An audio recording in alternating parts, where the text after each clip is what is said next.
नमस्कार। क्या 27 अप्रैल से लेकर 3 मई तक का ये सप्ताह आपके जीवन में कोई बड़ा संकट या बड़ी खुशखबरी लेकर आने वाला है? इस सप्ताह की शुरुआत ही ग्रहण योग से हो रही है। वहीं बुध देव अपनी नीच की राशि छोड़कर मित्र राशि में प्रवेश करेंगे। बुध पूर्णिमा और नरसिंह जयंती जैसे पावन पर्वों के बीच में आपकी राशि पर इन ग्रहों का क्या असर पड़ेगा? चलिए जानते हैं डिटेल में। विशेष पर्वों की अगर मैं बात करूं तो 30 अप्रैल को नरसिंह जयंती और 1 मई को बुद्ध पूर्णिमा और 2 मई को नारद जयंती बनाई जाएगी। बात करते हैं ग्रह गोचर की स्थिति की। सबसे पहले बात करते हैं बुध, शुक्र और सूर्य की, जो कि इस सप्ताह मेष राशि में युति करके विराजमान रहेंगे। बुध भी नीच के थे, जो कि राशि परिवर्तन कर मेष राशि में प्रवेश कर जाएंगे और नीचता खत्म कर देंगे। वहीं गुरु अपनी अति शत्रु राशि मिथुन में इस पूरे सप्ताह विराजमान रहेंगे। चंद्रमा 4 राशियों में सिंह, कन्या, तुला और वृश्चिक राशि में गोचर भ्रमण करेंगे, जहां पर वे सिंह राशि में केतु के साथ ग्रहण योग बनाएंगे और वृश्चिक राशि में नीच के होकर सप्ताह के अंत में विराजमान होंगे। राहु इस सप्ताह अपनी खुद की राशि कुंभ में स्वगृही रहेंगे। वहीं मंगल और शनि का क्रांतिकारी योग हमें इस सप्ताह मीन राशि में देखने को मिलेगा। तो ये है इस सप्ताह की ग्रह गोचर की स्थिति। परंतु यदि आपकी जन्म पत्रिका में इसी प्रकार से आप ग्रहों की स्थिति के बारे में जानना चाहते हैं, शुभ अशुभ योग कौन से बन रहे हैं, कौन से ग्रह स्वग्रही हैं, कौन से उच्च के, कौन से नीच के, कौन सा ग्रह आपके जीवन के किस पहलू पर कैसा प्रभाव डाल रहा है, आपके जीवन में जो समस्या है उसका हल आप कैसे निकालें और अपने भविष्य को कैसे संवारें, अगर ये सारे प्रश्न आपके मन में उठ रहे हैं तो आप बिल्कुल सही जगह पर हैं। कुंडली विश्लेषण का लाभ मुझसे प्राप्त कर अपनी समस्याओं के सटीक हल आप प्राप्त कर सकते हैं। स्क्रीन पे दिए गए नंबरों पर मेरी टीम से संपर्क कर अपना अपॉइंटमेंट बुक करवाएं या फिर मेरी वेबसाइट पर जाकर भी आप कुंडली विश्लेषण का लाभ प्राप्त कर सकते हैं। चलिए शुरू करते हैं इस सप्ताह का साप्ताहिक राशिफल और सबसे पहले रोजाना की तरह शुरू करेंगे सबसे पहली राशि एरीज यानी मेष राशि से।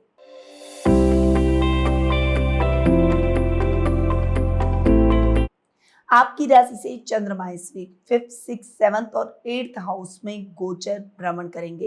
प्रारंभ में पंचम भाव में ग्रहण योग शिक्षा और संतान को लेकर मानसिक चिंता दे सकता है। वहीं इस समय आपको बहुत ज्यादा मैच्योरिटी और धैर्य से अपने बच्चों को डील करना होगा। इस समय आप थोड़ा सा सेल्फ डाउट भी अपने आप पर करेंगे।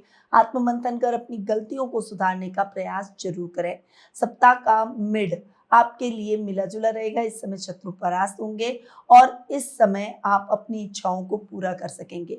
जीवन साथी के साथ में आपका अच्छा और क्वालिटी टाइम इस समय रहेगा। वहीं बिजनेस में कुछ बड़े बदलाव भी आप कर सकते हैं। इस समय आपका लेवल, सर्कल और प्रसिद्धि तीनों ही बढ़ते हुए दिखाई देंगे।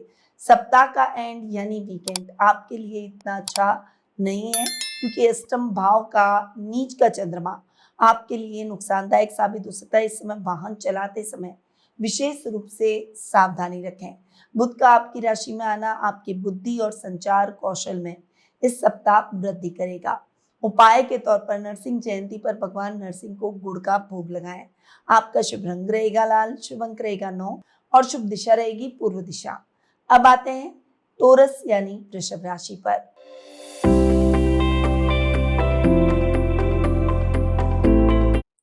आपकी राशि से चंद्रमा इस वीक 4th, 5th, 6th और 7th हाउस में गोचर भ्रमण करेंगे। सप्ताह की शुरुआत आपके लिए इतनी अच्छी नहीं रहेगी। इस समय घरेलू सुखों में कमी आएगी। माँ की सेहत को लेकर चिंता हो सकती है। बजट देखकर चलें और अपने खर्चों को नियंत्रित करें, वरना कर्ज की स्थितियां बढ़ सकती है। सप्ताह का मिड आपके लिए आर्थिक तौर पर अच्छा और लाभदायक रहेगा। इस समय स्टूडेंट्स को अपने टीचर्स और पेरेंट्स का सहयोग मिलेगा। कला के क्षेत्र में आपके योगदान को सराहा जाएगा, आपको सम्मानित किया जाएगा। वहीं इस समय ओवर इमोशनल होकर अपनी किसी भी सीक्रेट को किसी के साथ शेयर ना करें, वरना शत्रु आपके कार्यों में बाधा डालने का प्रयास कर सकते हैं। सप्ताह का एंड यानी वीकेंड आपके लिए इतना अच्छा नहीं है। इस समय बहुत ज्यादा अति अपेक्षाएं अपने लाइफ पार्टनर से रखना आपके दाम्पत्य जीवन को प्रभावित कर सकता है। वहीं इस समय पार्टनरशिप में बिजनेस करने की कोशिश बिल्कुल भी ना करें। इस समय जो भी बिजनेस करें, इंडिविजुअल करें तो आपके लिए बेहतर रहेगा। कोई भी बड़ा निर्णय इस समय आपको नहीं लेना चाहिए। उपाय के तौर पर बुद्ध पूर्णिमा पर किसी गरीब को चावल का दान करें। आपका शुभ रंग रहेगा सफेद, शुभ अंक रहेगा 6 और शुभ दिशा रहेगी दक्षिण पूर्व दिशा। अब आते हैं जेमिनी यानी मिथुन राशि पर।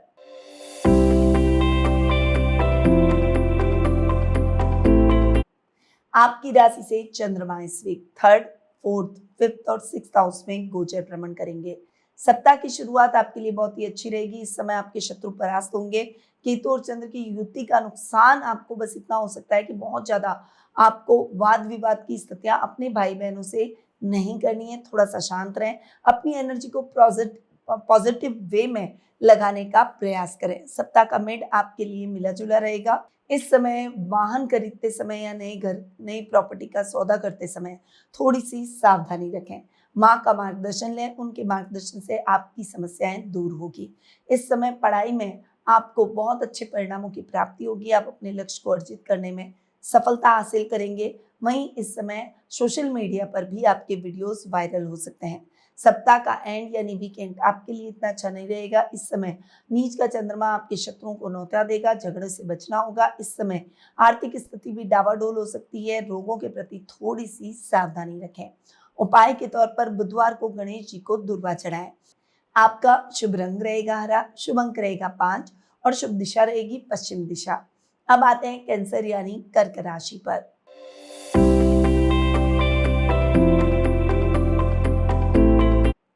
आपकी राशि से चंद्रमा इस वीक 2nd, 3rd, 4th और 5th हाउस में गोचर भ्रमण करेंगे। सप्ताह के प्रारंभ में ग्रहण योग के प्रभाव से धन आने की संभावनाएं रहेगी। रिश्तेदारों से बातचीत करते समय सावधानी रखें। अपने क्रोध पर नियंत्रण और वाणी में संयम आपको रखना होगा। सप्ताह का मिड आपके लिए बहुत ही अच्छा रहेगा। इस समय आपको अपने भाई बहनों का सहयोग मिलेगा। प्रॉपर्टी से संबंधित वाद विवाद की स्थितियां खत्म हो जाएगी। माँ से आर्थिक लाभ की स्थितियां भी देखने को मिलेगी। सामाजिक कार्यक्रमों में आपकी भागीदारी बढ़ेगी। वहीं वर्क प्लेस पर भी आपके कार्यों को सराहा जाएगा। सप्ताह का एंड यानी वीकेंड आपके लिए इतना अच्छा नहीं है, क्योंकि चंद्रमा नीच की ओर रखा है। इसलिए प्रेम संबंधों में गलत फहमियों से ब्रेकअप हो सकता है। गलत फहमियां पैदा ही ना होने दें। अगर अच्छे संबंध को आप कैरी फॉरवर्ड कर रहे हैं तो इस समय आपको बहुत शांत रहकर अपने पार्टनर को क्वालिटी टाइम देना होगा। झगड़े से बचें और बातचीत का रास्ता निकालें। उपाय के तौर पर बुद्ध पूर्णिमा पर शिवलिंग पर गंगा जल जरूर चढ़ाएं। आपका शुभ रंग रहेगा सिल्वर व्हाइट, शुभ अंक रहेगा 2 और शुभ दिशा रहेगी उत्तर पश्चिम दिशा। अब आते हैं लियो यानी सिंह राशि पर।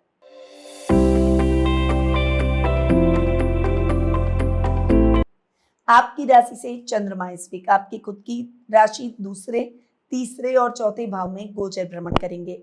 सप्ताह की शुरुआत आपके लिए बहुत ज्यादा अच्छी नहीं होगी। मानसिक भ्रम और क्रोध की स्थितियां बढ़ सकती है। इस समय जितना शांत रहेंगे उतना ठीक रहेगा। अपने आपको किसी की बातों से भ्रमित ना करें। अपने विवेक और बुद्धि का इस्तेमाल करके आपको डिसीजन लेने होंगे। आपके लिए राइट बात यह है कि बुध नीच के थे, वो अब मेष राशि में आ चुके हैं। मित्र राशि में बुध का बैठना आपके विवेक को बढ़ाएगा। सप्ताह का मिड आपके लिए संचित धन में वृद्धि करेगा। वहीं इस समय आपको अपने छोटे भाई बहनों का सहयोग मिलेगा। आपकी कोई बड़ी इच्छा पूरी हो जाएगी। कुटुंब में मान सम्मान बढ़ेगा। रोजमर्रा के लाभ में भी वृद्धि होगी। सप्ताह का एंड यानी वीकेंड आपके लिए इतना अच्छा नहीं है। इस समय आपको संपत्ति संबंधी विवादों का सामना करना पड़ सकता है। वहीं माँ से भी वाद विवाद की स्थितियां बढ़ सकती हैं। घर में कलह का वातावरण हो तो जितना शांत रहेंगे उतना ही बेटर रहेगा। उपाय के तौर पर प्रतिदिन आदित्य हृदय स्त्रोत का पाठ करें। आपका शुभ रंग रहेगा सुनहरा, शुभ अंक रहेगा 1 और शुभ दिशा रहेगी पूर्व दिशा। अब आते हैं वर्गो यानी कन्या राशि पर।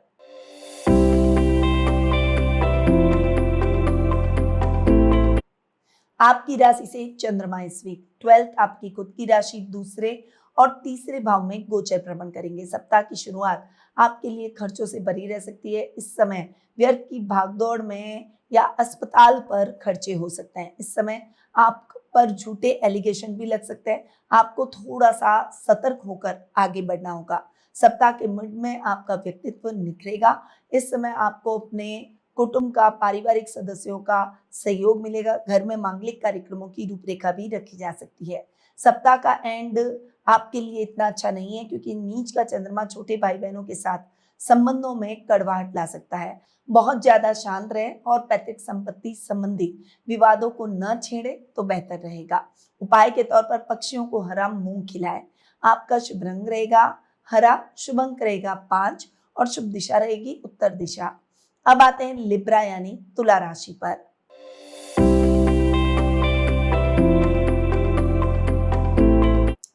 आपकी राशि से चंद्रमा इस वीक 11th 12th आपकी खुद की राशि और दूसरे भाव में गोचर भ्रमण करेंगे।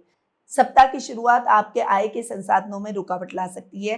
निवेश करते समय बहुत ज्यादा सावधानी रखनी है। गलत सर्कल बनाने से बचें। मित्रों की संख्या बढ़ाने से पहले उन मित्रों की जांच पड़ताल जरूर कर लें। सप्ताह का मिड आपके लिए मानसिक शांति वाला रहेगा। इस समय खर्चों को थोड़ा सा नियंत्रित करके चलेंगे तो आपके लिए बेहतर रहेगा। विदेशों से समाचार मिलेंगे। घर के बड़ों का मार्गदर्शन आपके इस सप्ताह को और ज्यादा सरल कर देगा। सप्ताह का एंड आपके लिए इतना अच्छा नहीं है क्योंकि दूसरे भाव का चंद्रमा परिवार में वाद विवाद की स्थिति लेकर आ सकता है। कोई कंट्रोवर्सी पारिवारिक हो सकती है। इस कंट्रोवर्सी से आप जितना हो सके बच सकें जरूर बचें।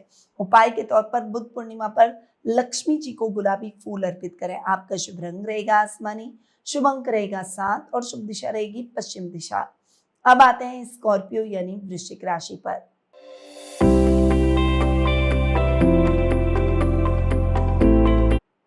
आपकी राशि से चंद्रमा इस वीक 10th 11th 12th और आपकी खुद की राशि में गोचर भ्रमण करेंगे।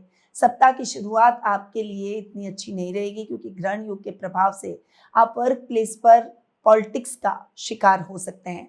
सावधानी आपको रखनी होगी। पिता के स्वास्थ्य को लेकर चिंता हो सकती है।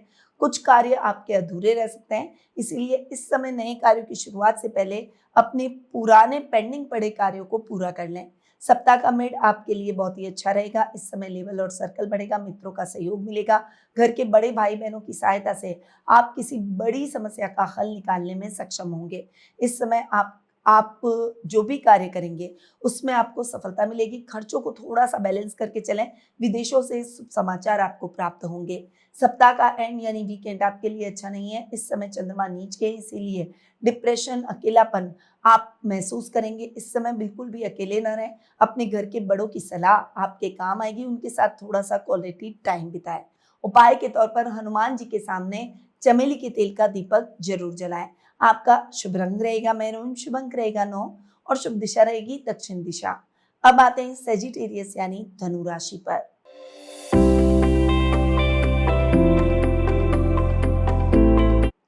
आपकी राशि से चंद्रमा इस वीक 9th 10th 11th और 12th हाउस में गोचर भ्रमण करेंगे। इस समय भाग्य का साथ कम मिलेगा। ग्रहण योग के प्रभाव से आपके कार्यों में बाधाएं उत्पन्न हो सकती है। नए कार्य शुरू करने से आपको इस समय बचना चाहिए। इस समय धार्मिक यात्राओं में अपने सामान का विशेष रूप से ध्यान रखें। आपके एक्सीडेंट होने के, सामान चोरी होने के चांसेस ज्यादा बन रहे हैं, इसीलिए अगर यात्रा को अवॉइड कर सके तो जरूर करें। सप्ताह का मिड आपके लिए बहुत ही अच्छा रहेगा। करियर में कुछ नई उड़ान आप भरते हुए दिखाई देंगे। नए कार्यों की शुरुआत करेंगे। जॉब स्विच करने के योग भी बनेंगे। इस समय आपका लेवल और सर्कल बढ़ेगा। इस समय अचानक धन लाभ के योग शेयर ट्रेडिंग, क्रिप्टो जैसे कामों से आपके जीवन में हो सकते हैं। सप्ताह का एंड यानी वीकेंड आपके लिए बहुत अच्छा नहीं रहेगा। चंद्रमा नीच का है, इसलिए अनचाही यात्रा से बचें और फालतू के खर्चों से भी आपको इस समय बचना होगा। इस समय कोई झूठे एलिगेशन में आप फंस सकते हैं, सावधानी रखें। उपाय के तौर पर गुरुवार को केसर का तिलक लगाएं। आपका शुभ रंग रहेगा पीला, शुभ अंक रहेगा 3 और शुभ दिशा रहेगी उत्तर पूर्व दिशा। अब आते हैं कैप्रिकॉन यानी मकर राशि पर।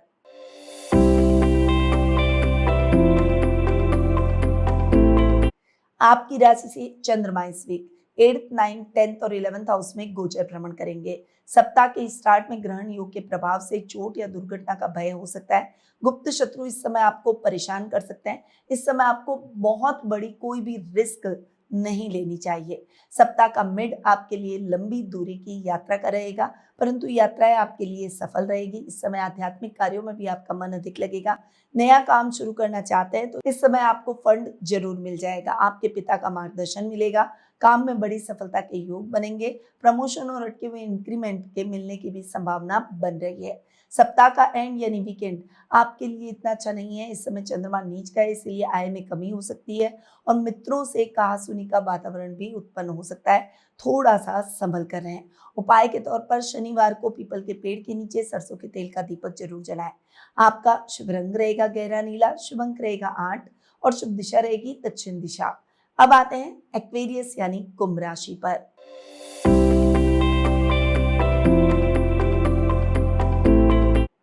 आपकी राशि से चंद्रमा इस वीक 7th, 8th, 9th और 10th हाउस में गोचर भ्रमण करेंगे। सप्ताह की शुरुआत आपके लिए इतनी अच्छी नहीं रहेगी। इस समय आपको बिजनेस के प्रति बहुत सावधानी रखनी है।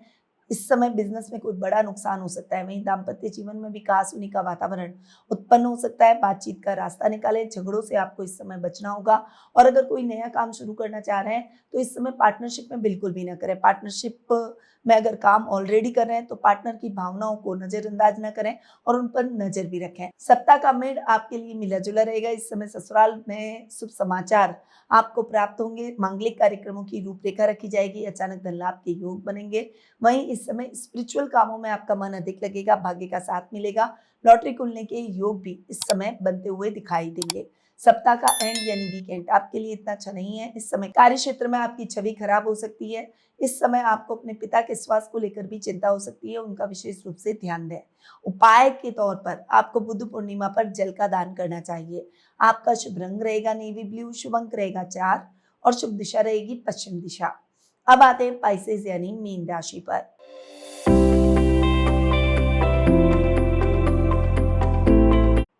आपकी राशि से चंद्रमा इस वीक 6th, 7th, 8th और 9th हाउस में गोचर भ्रमण करेंगे। सप्ताह की शुरुआत आपके लिए बहुत अच्छी नहीं रहेगी। इस समय आपको शांत रहकर अपने कार्यों को करना होगा। हालांकि शत्रु आपका कुछ भी नहीं बिगाड़ पाएंगे। इस समय आपको मित्रों का सर्कल बनाते समय थोड़ी सी सावधानी रखनी है। रुपए पैसों से संबंधित कार्यों में आपको बड़ी सफलता मिलेगी, परंतु वर्क स्ट्रेस को अपने ऊपर हावी न होने दें। सप्ताह का मिड आपके लिए बहुत ही अच्छा रहेगा। इस समय आपको अपने लाइफ पार्टनर के नाम से किए गए कार्यों में बड़ी सफलता, बड़ा लाभ देखने को मिलेगा। बिजनेस में कुछ बड़े बदलाव आपके द्वारा किए जा सकते हैं। कोई भी बिजनेस मीटिंग के तौर पर आप कोई लंबी दूरी की यात्रा कर रहे हैं तो वो यात्रा आपके लिए सफलतादायक संपन्न होगी। अचानक धन लाभ के भी योग बनेंगे। सप्ताह का एंड यानी वीकेंड आपके लिए इतना अच्छा नहीं है। इस समय मनमुटाव की स्थितियां पारिवारिक तौर पर आपको देखने को मिल सकती है। इस समय आध्यात्मिक कार्यों में मन लगाएं और कोई भी बड़ी रिस्क न लें। उपाय के तौर पर विष्णु सहस्त्र नाम का पाठ करें। आपका शुभ रंग रहेगा सुनहरा, शुभ अंक रहेगा 3 और शुभ दिशा रहेगी उत्तर दिशा। तो ये है 27 अप्रैल सोमवार से 3 मई रविवार तक का साप्ताहिक राशिफल। इस सप्ताह ग्रहों की स्थिति थोड़ी सी जटिल है, इसीलिए धैर्य और संयम से आपको काम लेना होगा। विशेषकर ग्रहण योग और नीच का चंद्रमा आपके जीवन में गलत प्रभाव न डाले, इसके लिए उचित उपायों को अपनाकर ही आप अपने जीवन में पॉजिटिविटी और सफलता ला सकते हैं। इसीलिए जो उपाय मैंने आपको बताया, इन उपायों को जरूर अपनाएं। अगर वीडियो अच्छा लगा हो तो इसे लाइक करें, अपने फ्रेंड्स, फैमिली, सर्कल के साथ इसे शेयर जरूर करें और मेरे चैनल को सब्सक्राइब कर बेल आइकन पर ऑल दबा दें ताकि ऐसी ही जानकारियां रोजाना आपको मिलती रहे। हमेशा याद रखिएगा, ज्योतिष का ज्ञान तो हर मुश्किल आसान। जय श्री राधे कृष्णा। गुरुमानिधि श्रीमाली एक प्रसिद्ध ज्योतिषाचार्य हैं। उनके जोधपुर स्थित ज्योतिष संस्थान में महामृत्युंजय, काल सर्प दोष, मां बगलामुखी, विवाह बाधा निवारण पूजा एवं अन्य सभी प्रकार की पूजाएं संस्थान के विद्वान पंडितों द्वारा पूर्ण विधि विधान एवं शास्त्रोक्त रीति से संपन्न करवाई जाती है। अतः आज ही अपनी पूजा बुक करवाने हेतु इन नंबरों पर संपर्क करें 8955658362।